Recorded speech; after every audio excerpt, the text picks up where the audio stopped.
Okay, hello everyone. Welcome everyone to this public hearings on the just transition mechanism. My name is Annabella Rosenberg. I work for the Climate Action Network International, and on behalf of the organizing committee that has put together these public hearings, composed of CAN, the Asian People's Movement for Debt and Development, APMDD, the Women and Gender Constituency, and the Youth Constituency at the UNFCCC. We really like to welcome our experts, also our friends in the panel, and all of you joining us online to this event towards BAM, the public hearings on the just transition mechanism. For the past few years, civil society has been engaging intensively on just transition at global climate conferences as a means to ensure that all the aspects of climate action embrace the need for securing rights and justice for workers, indigenous peoples, communities, and support all countries in their efforts to find pathways for their people's dignity and prosperity. COP30 constituted a major landmark for advancing justice, equity, and rights through just transition. A decision was taken outlining key principles that must be taken into account when advancing just transition. And on top of that, and critical to civil society demands, it committed to develop for decision in 2026 a just transition mechanism that will make all those principles and aspects be operationalized. Our groups outlined quite a few demands regarding this mechanism, which we have called the BAM, now standing for the Belém Antalya mechanism for just transition. And as we prepare for the next round of negotiations, we wanted to hear from experts, from practitioners that go well beyond our constituencies, their thoughts on how we can make this just transition mechanism work for them, learn from past experience, and accelerate the good work that is happening on the ground. Instead of holding those conversations privately, we have decided to hold them online, publicly, and for the benefit of a much larger audience. In this hearing right now, we are going to have the pleasure to listen from Lauren Hermanus from Southern Transitions. We will hear a brief presentation, and then that would be followed by an interactive exchange with representatives from civil society. In this session, we have Felicitus Okoko from the Women and Gender constituency. We have Chadley Sadora from APMDD, Demand Climate Justice. We have Hajar Albertaji from Demand Climate Justice as well, from Engri Alliance. But before we ask questions, we are going to hear first from Lauren. Lauren is the co-founding director of Southern Transitions. It's an organization rooted in Southern Africa, working to unlock transformative economic opportunities in and for the Global South. She is a researcher and strategist with more than 15 years of experience working on sustainable development. Her work has focused on intersecting issues of infrastructure, climate action, and development. And her experience spans different economic sectors, working with diverse actors, governments, businesses, IGOs, civil society. And her work has included on-the-ground economic diversification experiments through the Just Transition Lab, contributing to South Africa Just Energy Transition Investment Plan, and leading the Just Urban Transition projects, that she started in 2016. She has also won multiple prizes, and she's an absolute expert in this conversation, again, very rooted in the realities of Global South countries, which we very much appreciate. So Lauren, we are really happy to have you with us. And yeah, want to hear your thoughts on, first your activities and your actions on just transition, and then start the conversation about how a mechanism can advance those practices even further. Over to you. Great, thank you so much for that very warm welcome and very kind introduction. I'm absolutely thrilled to be joining this discussion today. You know, I feel like So my framing really is how we can think about international cooperation as a lever for just transition. Um, and I think, like many of us on the call, I feel like my year began with the news that Venezuela had been invaded. And so if, for people who work on international cooperation, that's quite a rupture. But today it's also the Lunar New Year and a new year. So maybe we can start with a little bit of different energy, because, we have to, I think, in preserving the possibility that international cooperation might in fact act as a lever for just transitions, we have to treat it as if it's already doing that, which is a bit contradictory, and requires a little bit of mental gymnastics, but nonetheless, here we are. So I'm going to start by just introducing how we come to think about international cooperation in this way.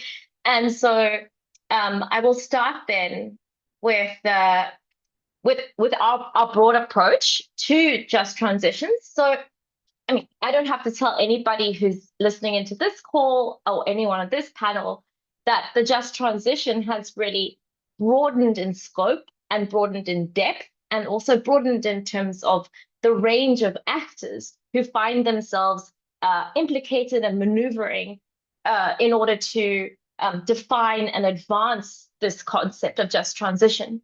But for us, and particularly as our work has grown out of the South African context, what is really clear in South Africa, across the continent, across Latin America, South Asia, Southeast Asia, is that it's not about a shift from one energy generation technology or set of technologies to another. It's much more complex than that, obviously, because of the multiple interfaces between energy and the broader economy. But more profoundly than that, we have economic structures, by and large, across what we call developing economies, that within the global economy and at the domestic level produce certain outcomes in a matter of their normal functioning that are deleterious. And this includes the climate crisis. It also includes deep inequality, and a range of other social and ecological harms. So for us, it's really important that when we think about a just transition, we're really thinking about a whole of economy, whole of society transformation. And so it's not just about the energy system. Of course, it includes the energy system. Of course, it also includes keeping a focus on decarbonization and mitigation goals, but it also includes adaptation and the interaction between these, and sometimes the very difficult trade-offs that are made very quickly between adaptation and mitigation focuses at domestic levels. Very importantly for us, if we think about this as a project of deep economic transformation, then it's not just about managing risks or looking at the very narrowly scoped costs of segueing certain economic sectors, but it's about understanding this future economy that we'd like to see, which is not an economy that produces climate change, not an economy that produces the kinds of inequalities that we have currently. If we take that as our goal, then we have to think about what the opportunities are that allow for a very different kind of participation in that future economy for actors who don't currently have fair access to opportunities. And so this cascades across scales. It's a domestic issue. It applies at the regional level. For example, if you think about Africa getting about 3% of the world's energy investments, also about 1.5% of the world's renewable energy investments. That's a whole regional locking out of a specific region from this future economy. And then also, in practical terms, of course, we don't want to lose sight of the rights of workers. And there are several groups that are very important that we are paying attention to their rights, including indigenous and traditional communities. But the rights of workers are central. But what does that look like in global South countries? Often, these are not formal workers or they are precarious workers. And it's about us having an approach to employment that makes sense for us, for our context as well. And then very importantly, it's also having a systemic view of the way that the economy relates to other systems. And so when you're in a mitigation-focused discussion, or if you're in a energy-focused discussion, there's often very little engagement with nature-based solutions, for example. It's sort of not clear how people understand various biodiversity issues as being related to the climate agenda at all. And there again, it links back to one of the big issues that is a driver of injustice across the global South, and that is land use and land ownership. So that's how we think about just transition. And then how do we get to this international scale? Well, of course, the issue of sovereignty, particularly in developing economies or middle and low income economies, developing countries, none of this language sits particularly well. But for countries in the global South, of course, the issue of our sovereignty is everywhere curtailed by global systems. And so sovereignty is not something which we're suggesting is not important here, or that the domestic level of problem solving around the transition is not important. It very much is. But in addition to this, every local transition is also a global transition.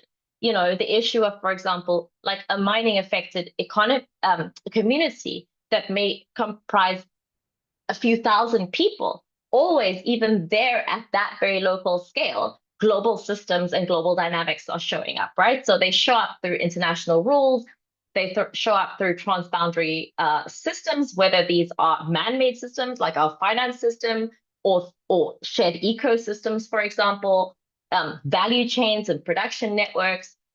It's also connected through flows of resources, flows of people, through migration patterns. Knowledge, I think, is a really important system that's often a little bit sidelined when we speak about just transitions, and how global knowledge systems and the way they legitimize and delegitimize certain kinds of knowing and certain facts as well is a really important thing to remember. And like ideas like what even justice is, right? And who matters, what kinds of causal stories are valid. So we have this global local interaction constantly. And then in addition to this, we know that in that global local interaction, multiple inequalities are playing out all the time. So this is a quote that was from the submission from the G77 in China at the outset of the Just Transition Work Program in Dubai. And it's about pointing to the fact that for most countries in the global South, there's very little power that sits at the domestic level individually to be able to impact those global systems, dynamics, and actors that are so profoundly involved in shaping our transition options, our transition possibilities, and the opportunities to forge a pathway to this future sustainable economy.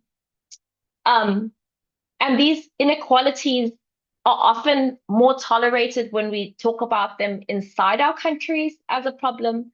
But when we think about the interaction between inequalities within countries, it's very difficult to sensibly consider those without thinking about the ways in which they interact with inequalities between countries and between regions that play out. And now also it's inequalities between companies and countries as well, right? And the richest man in the world has more money than I think it was something like all but the top 30 largest economies in the world. So this is the inequality conversation, I think, is getting more complicated by the minute. Okay, so I'm not going to go into this, but we can maybe circle back when we think about like the JT mechanism or but I think, you know, it's nowhere more apparent that there are these global local dynamics, and that also inequalities are really shaping possibilities than in the ways in which minerals find themselves. And I'm saying here transition relevant minerals and not transition minerals and not critical minerals and not strategic minerals, because actually all of that is already imposing a narrative which sets a certain kind of goals,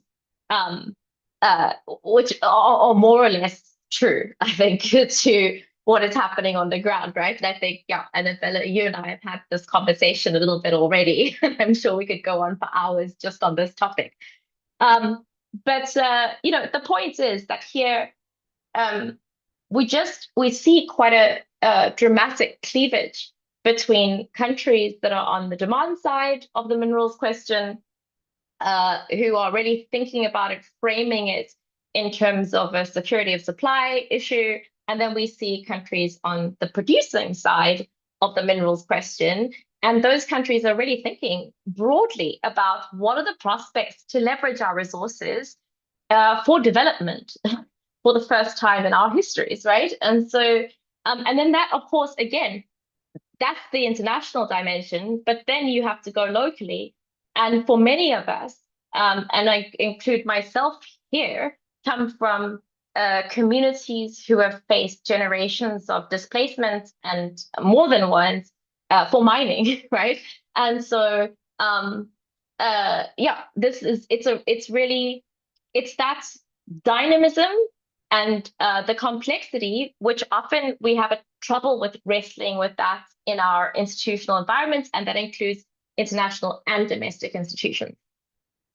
So the big thing here is that, and this is also something which is a little bit not settled in international and multilateral spaces, and I think it's the position of all global South countries, which is rare that we all agree on something. But what we really do agree on is that the just transition is not a supplement to transitions that would happen anyway, but like not be optimal.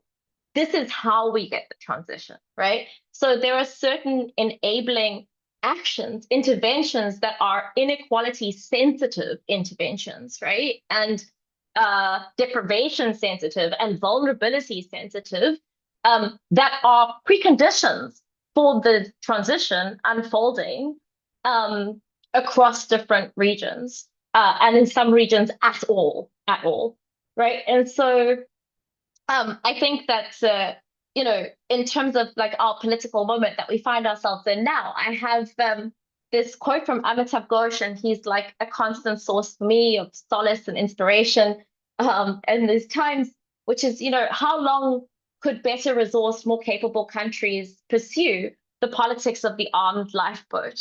So how far can blunt self-interest get us in an interconnected world? Not very far. And I think that we will start to see the consequences more and more, and all actors. And I think we saw that like with the World Economic Forum discussions that went really viral, you know, and the remarks of the Canadian Prime Minister, who said, you know, nothing more interesting than, for example, the president of Colombia has been saying since last year. I think even more beautifully articulated, truly. But it just was a signal, I think, of some powerful actors are needing to reposition, just specifically because self-interest is no longer a viable strategy, right?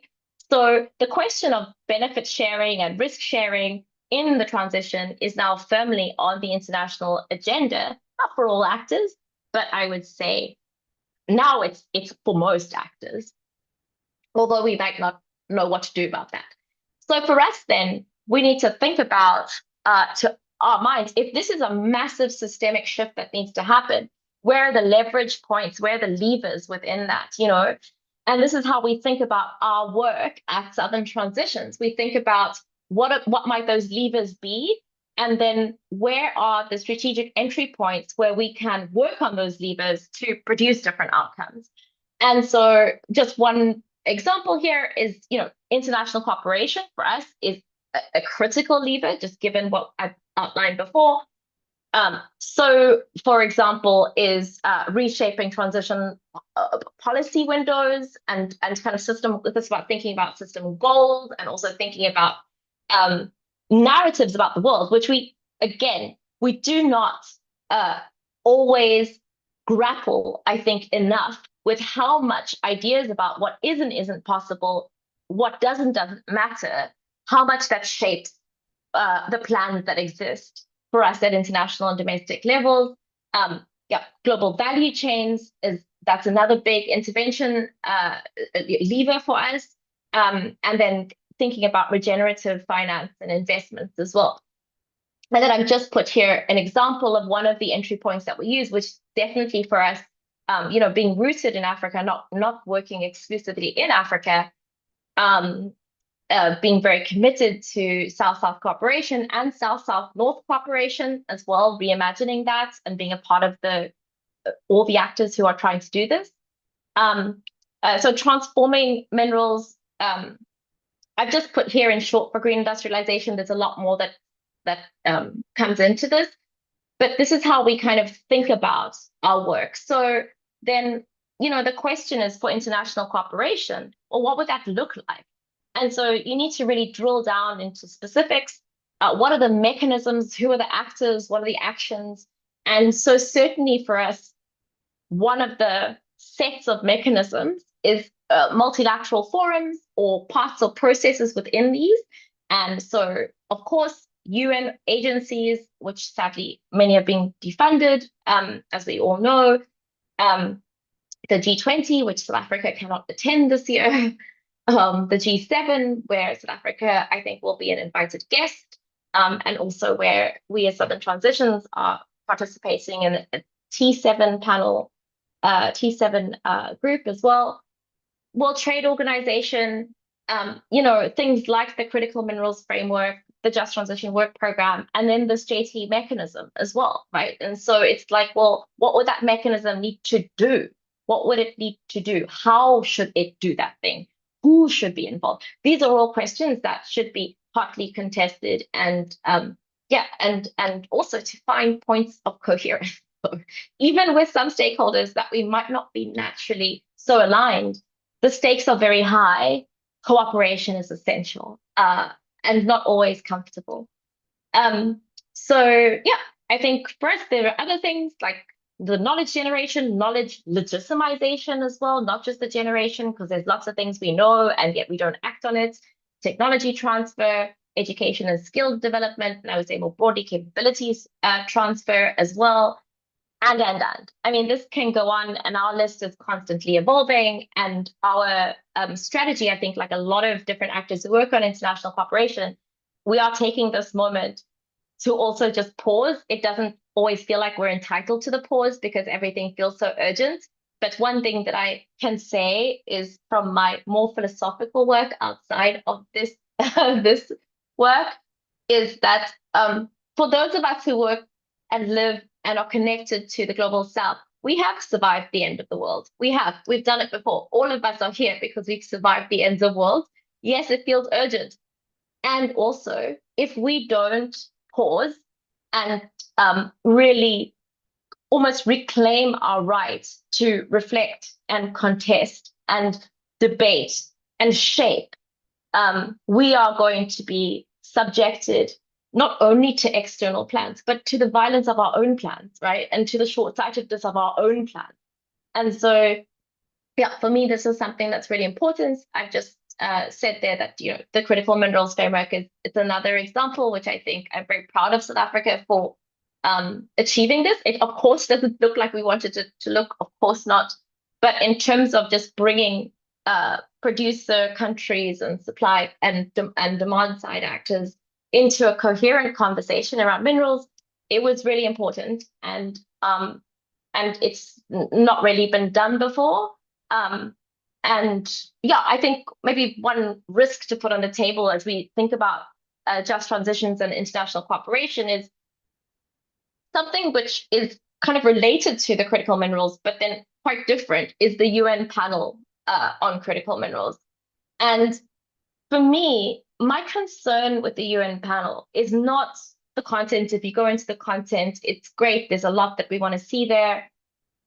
However, at the same time that that panel was ratified, signed, I'm not sure exactly what the verb is there, by so many partners around the world, so many parties around the world. At the same time, we saw an escalation of violence in the Eastern Congo. At the same time, with the same actors implicated.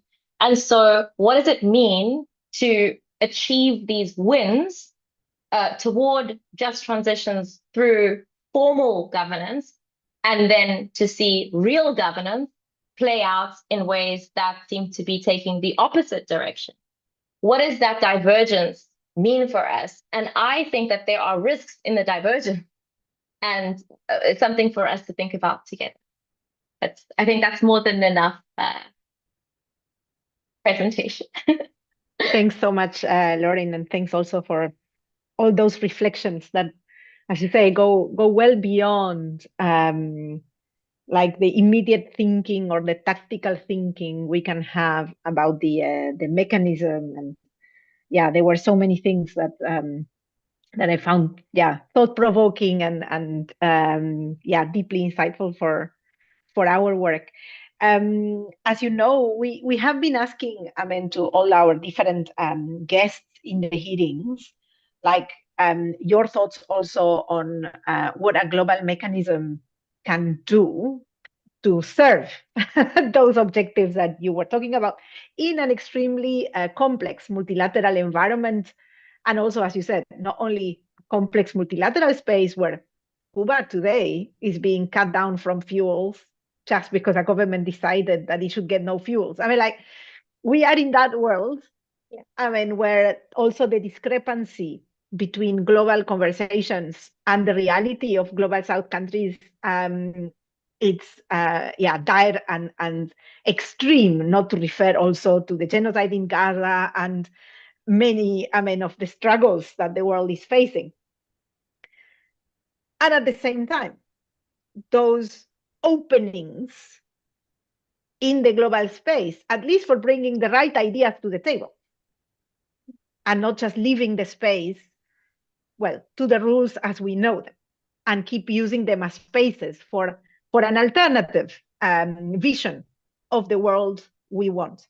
So, your thoughts on how that mechanism could help this agenda, and also maybe your thoughts also based on your observations and exchanges with practitioners of just transition, because Southern Transitions have also been working, like advising also governments and processes on how to make it happen.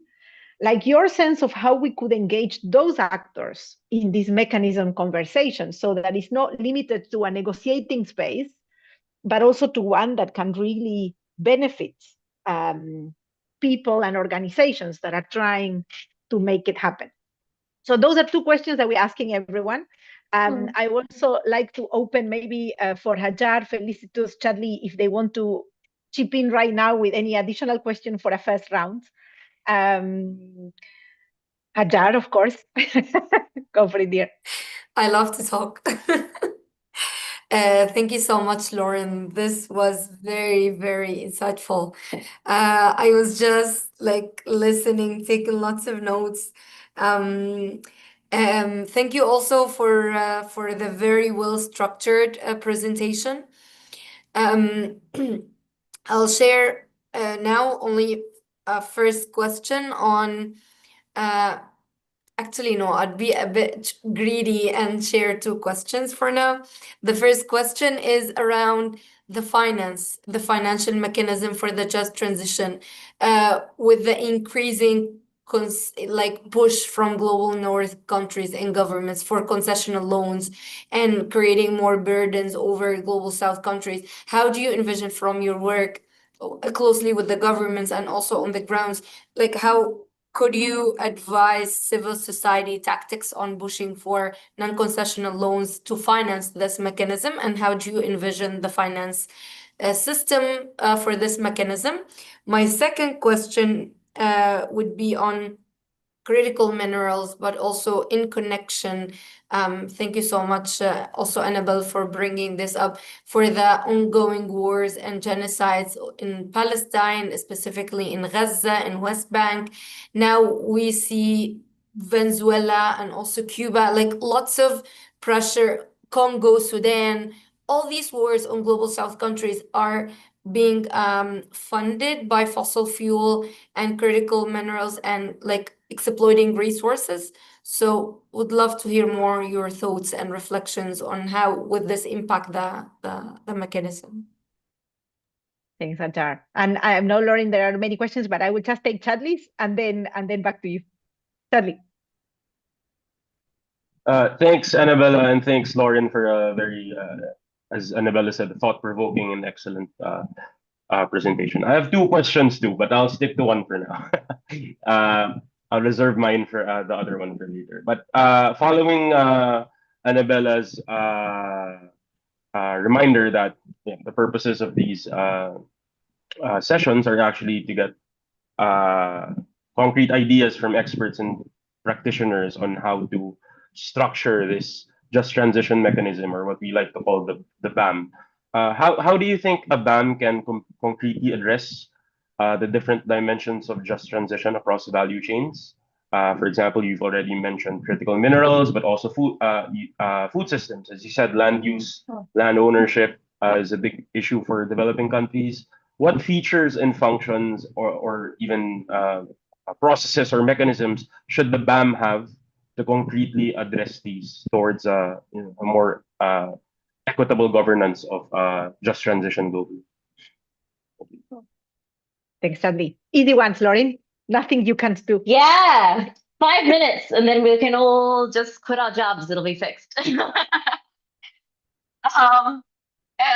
I mean, to start with, we are in such a strange moment. You know, as a South African,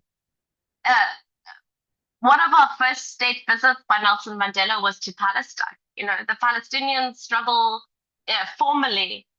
We have we share a date, a horrible date in history in 1948. You know, it just, for me to see how the international system has differently used these two struggles at different ends of the world.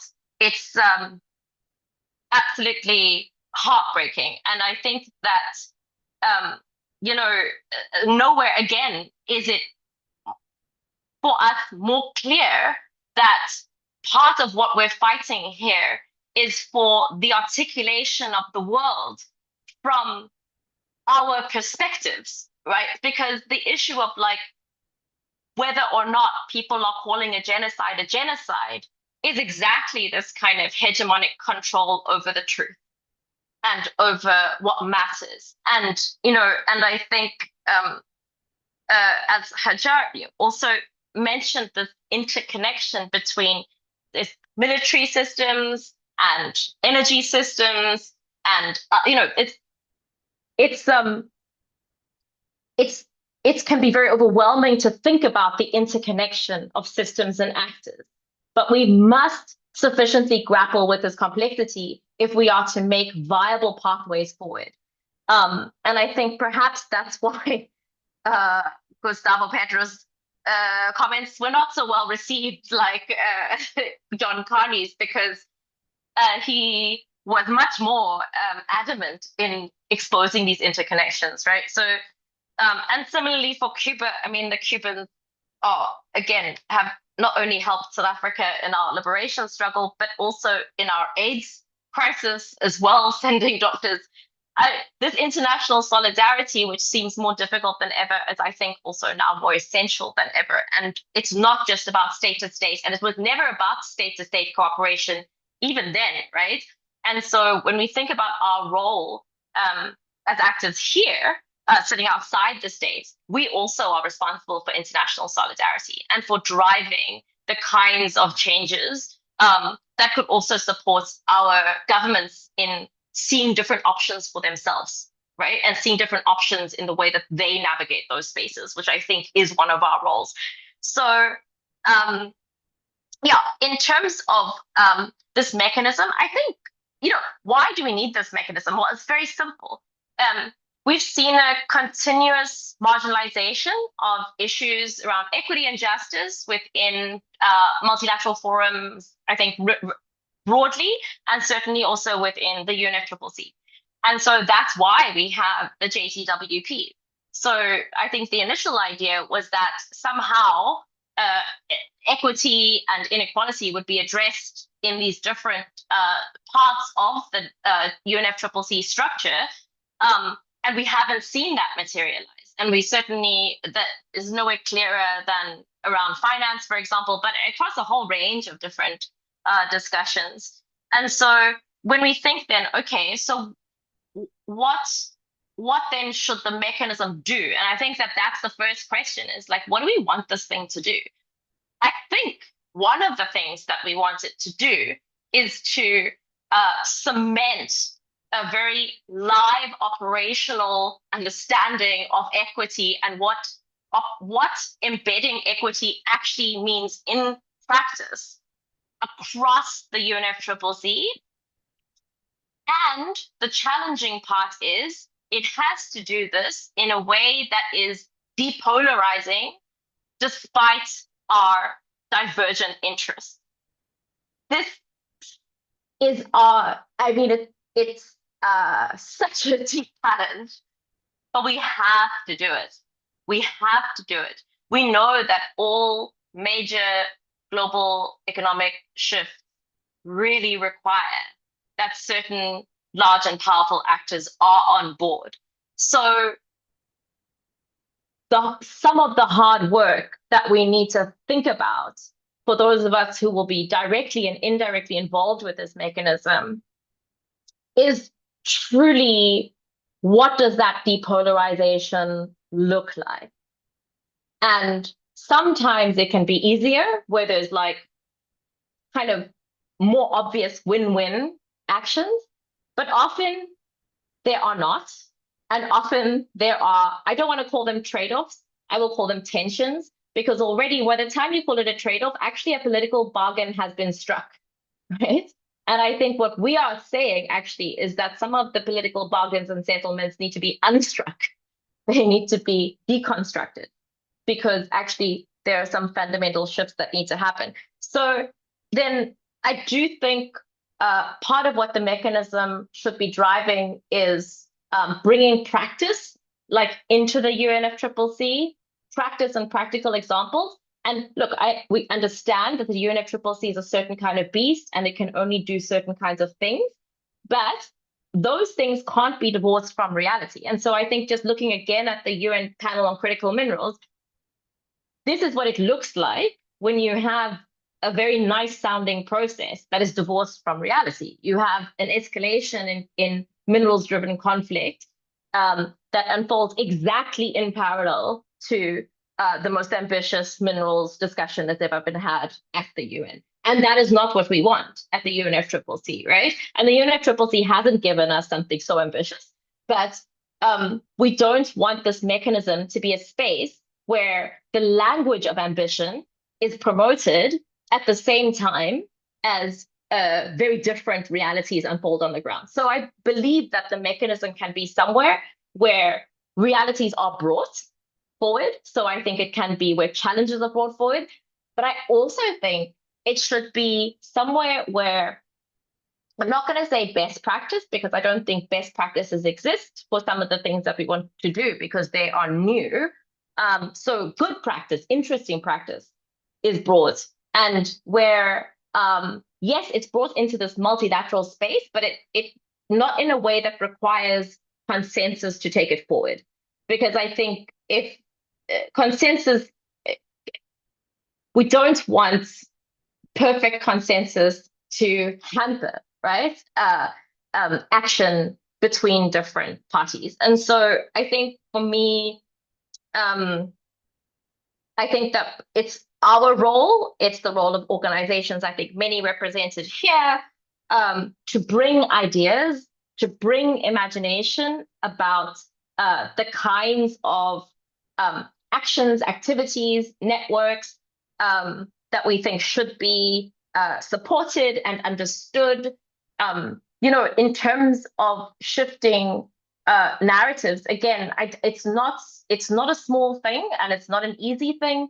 But if you think about what's happened over the last few years, that I think that just the expansion of transitions beyond energy, that this has been a reality, even where we haven't necessarily, like last year, a lot of parties put minerals on the table, and eventually this didn't really land in the last text, but there was a robust, weeks-long debate around it. And I think that that's important. And so the mechanism also becomes a place where certain kinds of issues are really hammered home and certain narratives are hammered home. And I think that, like, although I sort of emphasized sovereignty earlier, we come to spaces like this to cooperate because we have shared risks and there are shared opportunities across different countries. So I think that in this space where we're in now, we see there's a hyper competition and like brute pursuit of brutal self-interest. It's also the role of actors like us to put forward logics for cooperation. I think that's not easy work. It's not intellectually easy. It's also not politically easy. It's work that is deeply challenging on personal organizational level.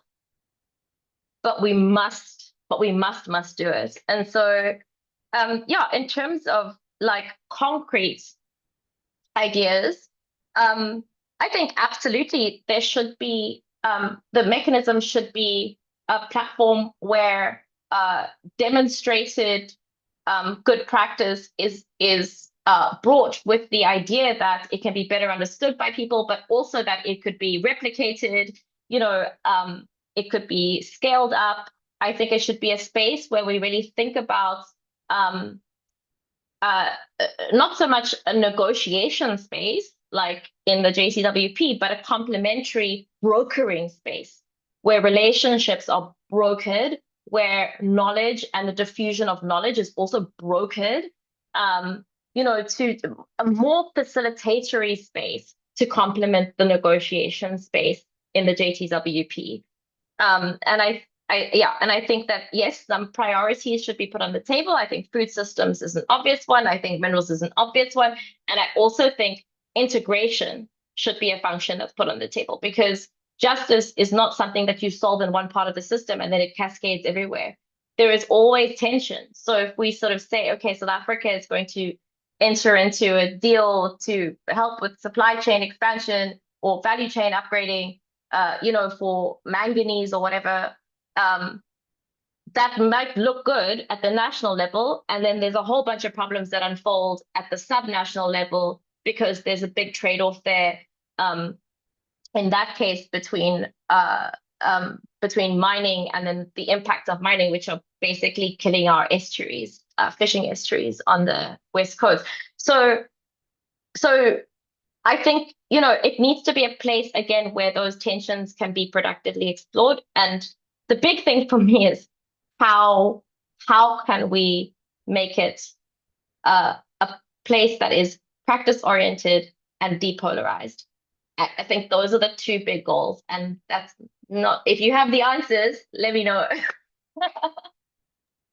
Thank you, Lauren. And thanks so much for this. I think I'm sure everyone has so many questions and ideas to follow this up also with you. I just wanted to capture as we close this particular hearing, maybe flagging a couple of things that you said that, I think really add to the different layers of the conversation we've been having also in our own cross-constituency discussions.